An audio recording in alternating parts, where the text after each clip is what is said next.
네, 고사 직전의 자동차 부품 산업, 땜질식 처방만으로는 또다시 위기가 반복될 수밖에 없다는 지적이 나옵니다. 취재 기자와 자세한 얘기 나눠보겠습니다. 신윤철 기자 나와 있습니다. 신 기자. 네. 부품사들이 요청한 3조 원 실제 지원이 이루어진다면 어디에 쓰이게 될까요? 네, 자동차 부품사들에게 발등에 불은 대출금 상환과 연장입니다. 전체 요청 금액 중 1조 7천억 원이 이와 관련된 자금 수요인데요. 이 금액과 시설 투자비 1조 원, 연구개발비 4천억 원을 합쳐 총 3조 1천억 원을 요청한 겁니다. 부품사들의 사정이 워낙 다급해 정부도 관련 대책을 이달 말이나 늦어도 다음 달 초에는 발표할 것으로 예상됩니다. 지금 가뜩이나 고용 여건이 안 좋은 상황에서 지금 부품업계들이 어려움을 겪고 있으면 이 고용 사정이 더 나빠질 것 같습니다. 네, 그렇습니다. 한국자동차협동산업조합에 따르면 1분기 기준으로 1차 협력 부품업체 89곳 중 거의 절반에 가까운 42곳이 영업 적자 상태입니다. 현대차 1차 협력업체인 리안이 워크아웃을 신청하기도 했는데요. 1차 업체 아래에는 2차 업체가 수십 개, 또 그 2차 업체 밑에는 3차 업체가 수십 개 있는 경우가 많습니다.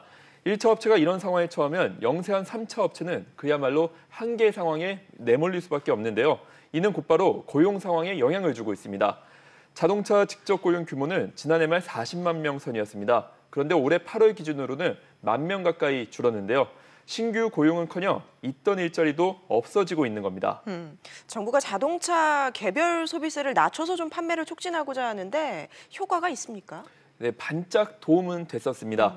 개소세 발표가 있던 7월에는 국내 완성차 내수 판매량이 전년 동월 대비 3.8% 증가했고 8월에도 4.5% 늘었습니다. 하지만 9월에는 추석 연휴 영향으로 전년 동월 대비 17.54%가 하락했습니다. 개소세 인하는 올해 말까지 한시적인 조치여서 한계가 있습니다. 그래서 상황에 따라 연장 가능성이 점쳐지기도 합니다. 지금 미국이 수입차에 대해서 높은 관세를 매기는 걸 검토하고 있는데 실제로 이렇게 된다면 우리 자동차 업계뿐 아니라 부품업계들 더욱더 어려워지겠네요.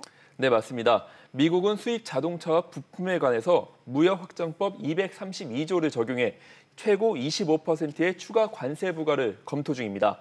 만약 관세가 부과된다면 간신히 버티고 있는 부품사들에게 치명타가 될 수가 있는데요. 지난해 미국으로 수출된 한국산 자동차는 104만 대로 전체 해외 수출량의 40%에 달합니다. 여기에 미국의 금리 인상으로 신흥국 수출과 내수가 동시에 얼어붙을 수 있어 내년 상반기에 더 큰 위기를 겪을 가능성도 있는 겁니다. 따라서 일부에서는 정부가 신속하게 자금을 지원하되 이번 기회에 부품사들이 독자적인 생존이 가능하도록 유도해야 한다는 지적도 나오고 있습니다. 자동차 산업의 어떤 미래 변화나 구조조정 이런 부분에 맞춰서 R&D를 좀 적극적으로 지원해야 된다. 연구개발은 핵심 기술에 대한 성과물을 사업화할 수 있도록 정부가 적극적으로 나서야 된다 이렇게. 과연 정부가 지원 대책과 함께 부품사의 미래의 청사진을 제시할 수 있을지 주목됩니다. 알겠습니다. 신 기자 얘기 잘 들었습니다.